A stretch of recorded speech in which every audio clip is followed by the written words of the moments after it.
उत्तराखंड से बड़ी खबर। 4 मंत्रियों समेत कई विधायक पहुंचे दिल्ली। कुछ और विधायकों के दिल्ली जाने की सूचना।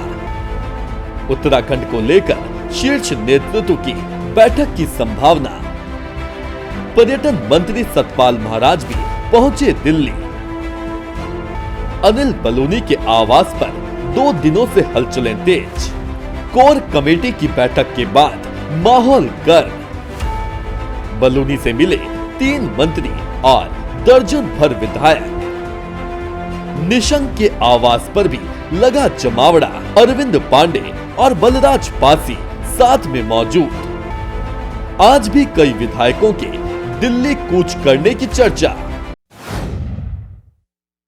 हमारी महिलाएं सशक्त हों और समाज में सामाजिक भूमिका हो, चाहे आर्थिक उनकी भूमिका हो, उसी में वो समानांतर खड़ी हों, ऐसी मेरी कामना है।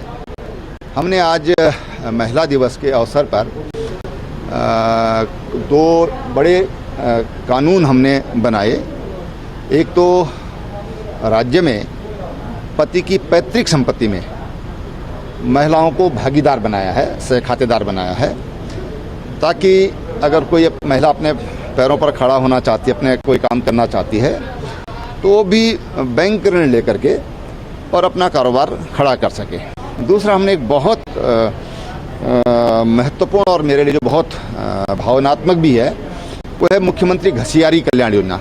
तो ये देखने में आया कि सैकड़ों महिलाएं हमारी उनकी मौत हो जाती है चट्टान से गिरने के कारण, फिसलने के कारण, नदी क्रॉस करते समय नदियों से, और जंगली जानवरों का शिकार हो जाती हैं।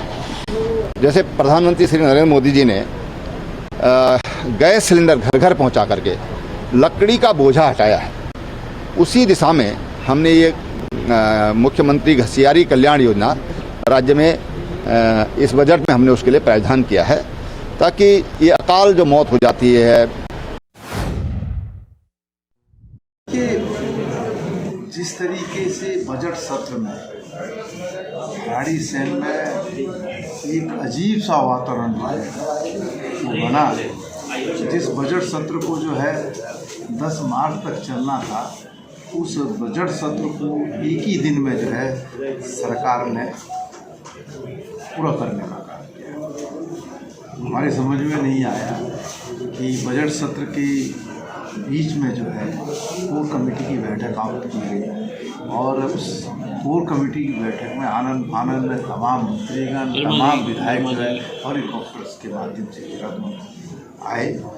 तो ये दर्शाता है कि सरकार की जो कार्यप्रणाली है उससे भारतीय जनता पार्टी में आम सहमति नहीं है, और जो टकराव है वो सामने निकल करके आया है।